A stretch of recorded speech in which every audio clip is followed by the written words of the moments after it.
Hi అండి, welcome to my channel Sita daily vlogs. అందరూ ఎలా ఉన్నారు? బాగున్నారండి? మీ అందరూ బాగున్నారని మనసారా దేవుణ్ణి కోరుకుంటున్నాను. నేను కూడా బాగున్నాను. ఈరోజు అయితే మార్చ్ 21 కదా, తెలంగాణలో 10th క్లాస్ ఎగ్జామ్స్ ఈరోజు నుంచే స్టార్ట్ అవుతున్నాయి. పిల్లలందరికీ ఆల్ ది బెస్ట్. టెన్షన్ పడకుండా మంచిగా రాయండి ఎగ్జామ్. మీ అందరూ ఎగ్జామ్ మంచిగా రాయాలని ఆ దేవుణ్ణి మనసారా కోరుకుంటున్నాను.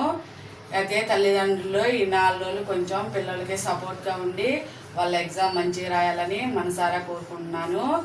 అలాగే టెన్షన్ పడకండి. ఏదన్నా టెన్షన్ ఉంటే, ఏదన్నా డౌట్ ఉంటే క్లాస్ రూమ్లో ఇన్విజిలేటర్ని అడిగి మీ సందేహాలని వాళ్ళతో తెలుసుకొని అన్నీ మంచిగా కరెక్ట్గా రాయండి. పిల్లలు అందరికీ ఆల్ ది బెస్ట్. ఎగ్జామ్ మంచిగా రాయండి.